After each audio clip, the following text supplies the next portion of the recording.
NDRF यानी national disaster response force एक ऐसी फोर्स जो ज़मीन से लेकर आसमान तक और वायु से लेकर पानी तक जहां पर भी देश के अंदर आपदा आती है, लोगों को सबसे पहले बचाने का काम यही फोर्स करती है। जी हाँ, चाहे आप बाढ़ है, चाहे फिर भूकंप है, चाहे फिर कोई भी प्राकृतिक आपदा है, या फिर बोरवेल के अंदर गिरे बच्चों को किस तरह से एनडीआरएफ ने बखूबी अपना काम को अंजाम दिया है। और एक आज ऐसी फोर्स से हम आपको मिलाएंगे, कैसे ये धरती के, अगर इनको देवदूत कहें तो गलत नहीं होगा, किस तरह से एनडीआरएफ काम कर रहा है, क्या क्या इनके काम है, और किस तरह से ये अगर सिर्फ भारत ही नहीं बल्कि विदेशों के अंदर भी इन्होंने अपना जो काम है उसका परचम लहराया है। और दिखाएंगे कि कैसे आज ये एनडीआरएफ अपने काम को सही तरीके से अंजाम देता है। कृपया ध्यान दें, यदि कोई मेरी आवाज सुन रहा है तो सहायता के लिए पुकारे, अन्यथा किसी ठोस वस्तु पर 5 बार प्रहार करे। नेशनल डिजास्टर रिस्पॉन्स फोर्स यानी कहीं भी अगर देश के अंदर बिल्डिंग कोलैप्स होती है, यानी कि बड़ी बड़ी इमारतें जब ध्वस्त हो जाती हैं, ठीक जिस तरह से आप मेरे तस्वीरों के पीछे देख रहे होंगे, इस तरह के यानी कि ये एनडीआरएफ की एक शो करने के लिए एक बनाया गया है यहाँ पर, यानी कि ये पूरी जो इमारत है ये ध्वस्त हो चुकी हैं। और अगर इनके अंदर इंसान, यानी कि अगर इंसान इसके अंदर फंसे हैं, तो किस तरह से नेशनल डिजास्टर रिस्पॉन्स फोर्स जो है एनडीआरएफ, वो किस तरह से बचाव करती है, कैसे ऐसी बड़ी बड़ी इमारतें अगर ध्वस्त हो जाती हैं तो किस तरह से एनडीआरएफ अपना काम करेगी, ये हम आपको दिखाएंगे कि एनडीआरएफ कैसे ये ध्वस्त हुई इमारत से कैसे लोगों की जान बचाएगी।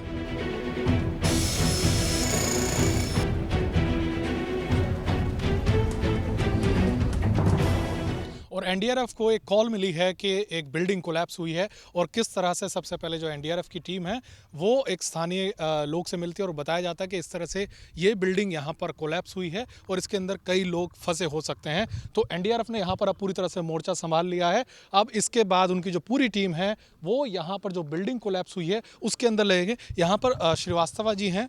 अच्छा, एक बिल्डिंग कोलैप्स की कॉल आई थी, अब पूरी तरह से असेसमेंट होने के बाद अब एनडीआरएफ यहाँ पर ये क्या कर रहे हैं लोग? देखिए, जो कोलैप्स स्ट्रक्चर में हमारी टीम यहाँ पे पहुँच गई है, और टीम पहुँचने के बाद पहले वो साइट का असेसमेंट करते हैं और जो बिल्डिंग असेसमेंट करते हैं कि ये बिल्डिंग किस प्रकार की बिल्डिंग है, किस मटेरियल की बनी हुई है, और इसमें कहाँ पे चांसेस हैं कि विक्टिम फंसे होंगे। अच्छा। जो लोग इससे अफेक्टेड हैं वो किस जगह पे फंसे हो सकते हैं, उसका पता लगाने के लिए हम असेसमेंट कर रहे हैं पहले कि बिल्डिंग में कहाँ से अप्रोच बनाई जाए, कहाँ से काम शुरू करा जा सके, कितने स्टोरी बिल्डिंग है और स्टेबल है कि नहीं है। उन सब का काम जो आप टीम देख रहे हैं सामने, ये असेसमेंट का काम कर रही है, बिल्डिंग असेसमेंट कर रहे हैं। अच्छा, पूरी तरह से पहले बिल्डिंग को असेसमेंट किया जा रहा है चारों तरफ से उसको, ताकि कोई आगे ना जा पाए। अच्छा, ये क्या बनाया जा रहा है?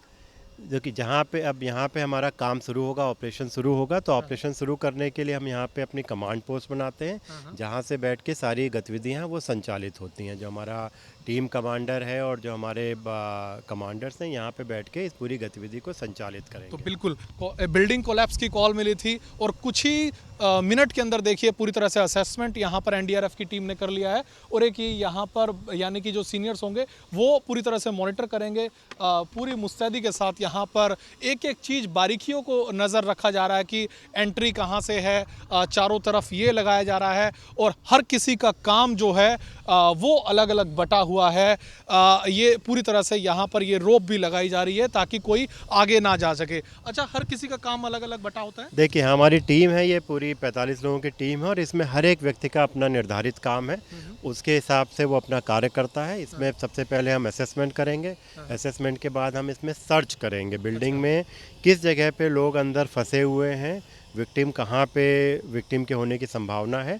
तो एक सर्च टीम अभी आएगी जो सर्च करेगी, और वो सर्च करके जब पता लगाएंगे उसके बाद रेस्क्यू टीम अपना काम करेगी। तो बिल्कुल ये पूरी तरह से एक बिल्डिंग कोलैप्स यहाँ पर हो गई है, और अब एनडीआरएफ ने पूरी तरह से मोर्चा संभाल लिया है। इसके बाद ये होने के बाद अब अंदर की तरफ जाएंगे कि कहां पर कितने लोग फंसे हुए हैं और उनको कैसे बाहर निकाला जाएगा। बिल्डिंग कोलैप्स हुई थी, असेसमेंट के बाद जो है उसके बाद ये डॉग स्क्वाड मंगाया गया है ताकि ये पता लगाया जा सके। अच्छा, ये क्या स्प्रे किया है?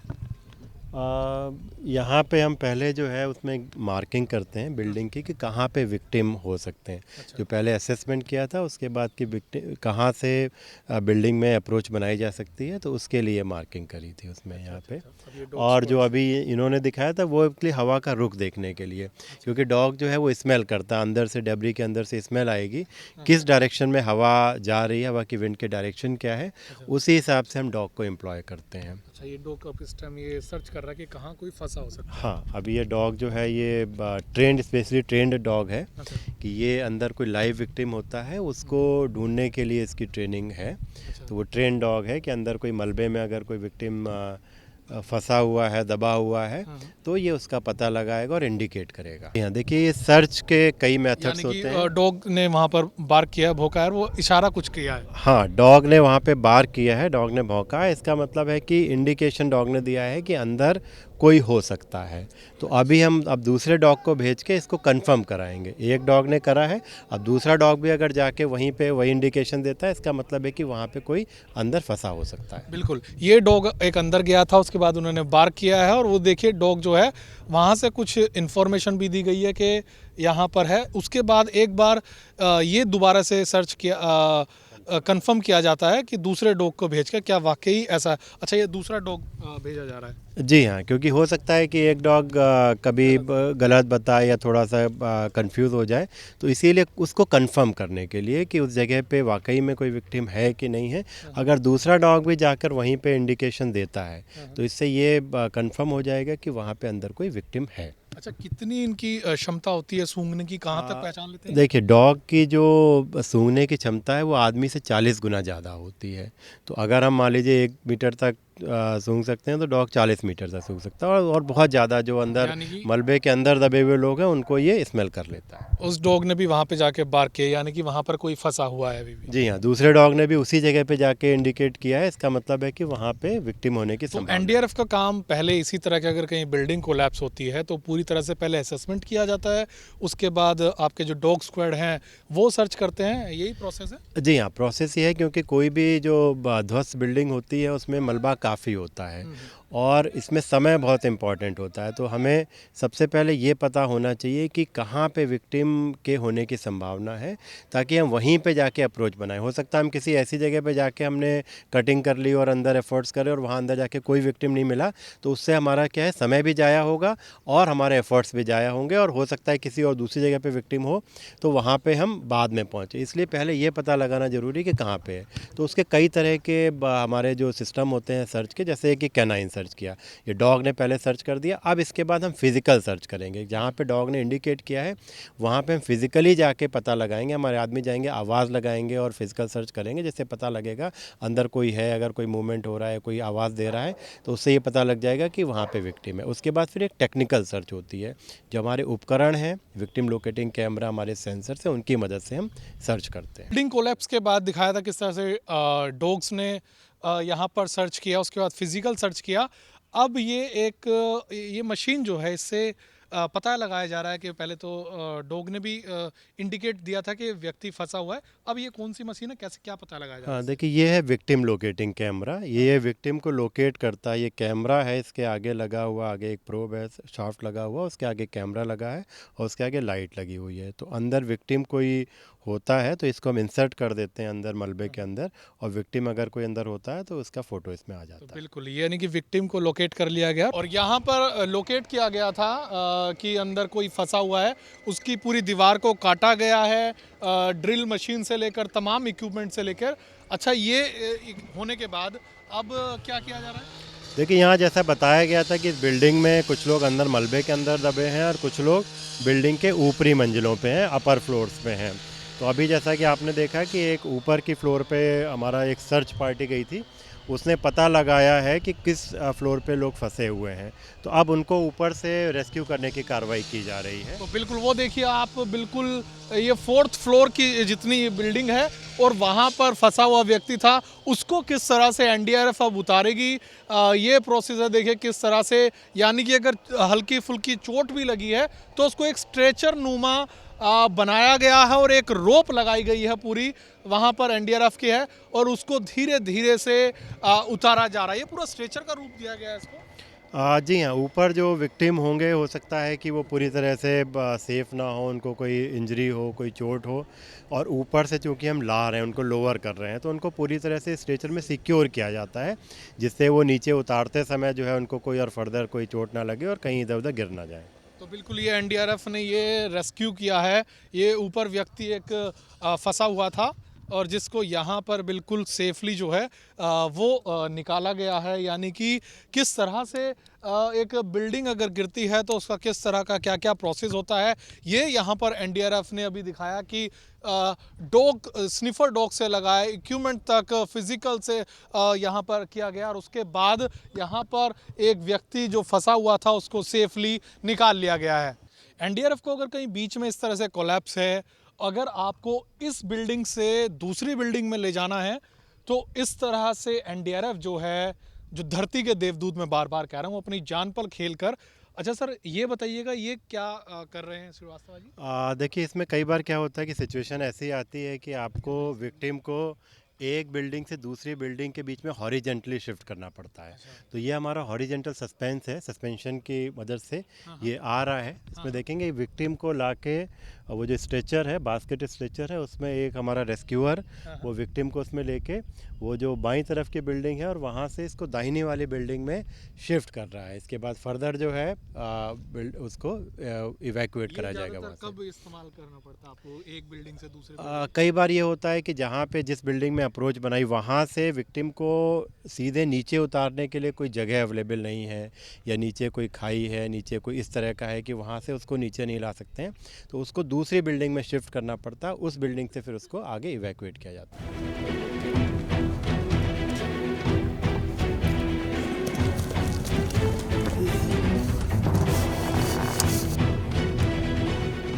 अभी तक आपने देखा कि किस तरह से बिल्डिंग अगर कोलैप्स होती है तो किस तरह से एनडीआरएफ वर्क करती है। ये जो देख रहे हैं आप एनडीआरएफ की जो अलग ही बिल्कुल इनकी ड्रेस है, ये कौन सी यूनिट है सर, आप बताइए। देखिए, ये हमारी CBRN टीम है, केमिकल, बायोलॉजिकल, रेडियोलॉजिकल, न्यूक्लियर, कोई इमरजेंसी होती है तो उससे डील करने के लिए हमारा एक ये विंग है, CBRN टीम जिसको हम कहते हैं। CBRN, chemical, biological, radiological, nuclear, emergency कोई भी होती है उसको डील करने के लिए स्पेशल ट्रेंड आदमी हैं। और इनके जो आप यूनिफॉर्म देख रहे हैं, इनके जो आप कपड़े जिन्होंने पहने हुए हैं, ये सूट्स इन्होंने केमिकल सूट्स पहने हुए हैं। यानी कि अगर केमिकल अटैक वगैरह कुछ होता है तो उस सिचुएशन को हैंडल करने के लिए ये सीबीआरएन टीम है। जी हाँ, ये CBRN टीम है। कोई अगर केमिकल इमरजेंसी होती है, कोई रेडियोलॉजिकल इमरजेंसी होती है, तो इसके लिए स्पेशल क्लोथिंग इनके लिए है उससे, और उपकरण जो इनके पास हैं वो स्पेशल उपकरण हैं।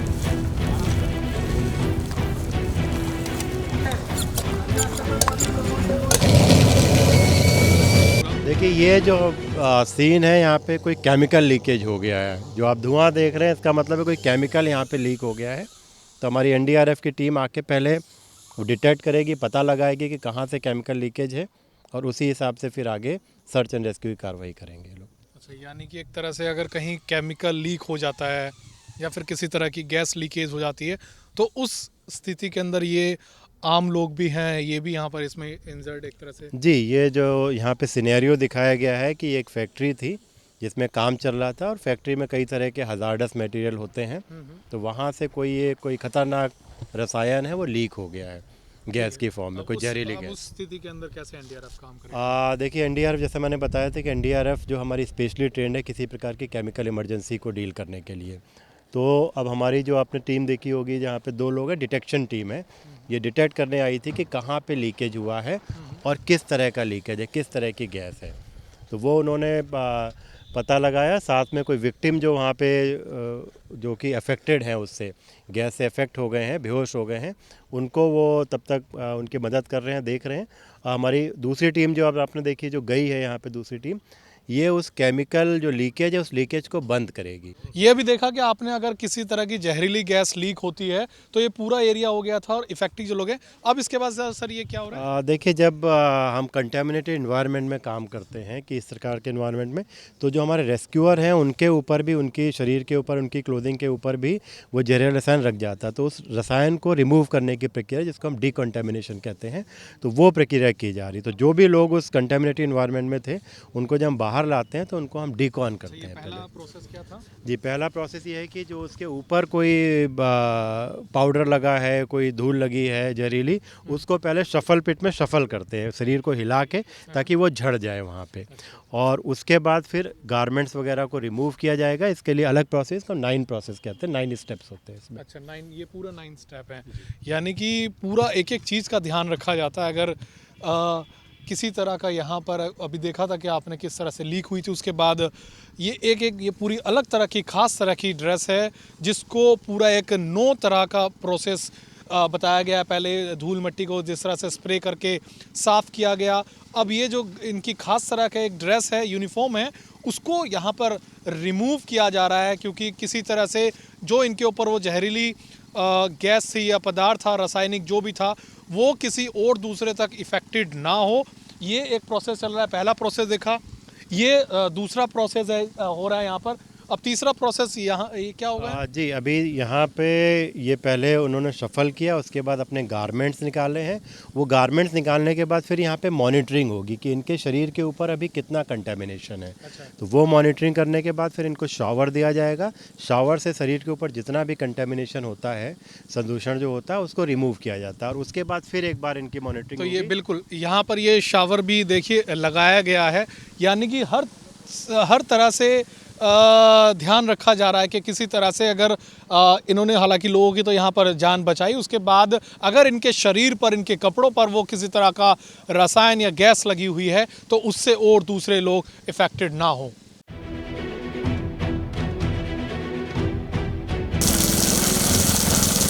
ये सीबीआरएन टीम देखा किस तरह से अभी आपको दिखाया डेमो एक, कि अगर कहीं गैस लीक होती है या फिर किसी तरह का और दूसरा अटैक होता है तो इस तरह का एक खास यूनिफॉर्म जो है, ये पूरी तरह ये खास तरह की एक यूनिफॉर्म है।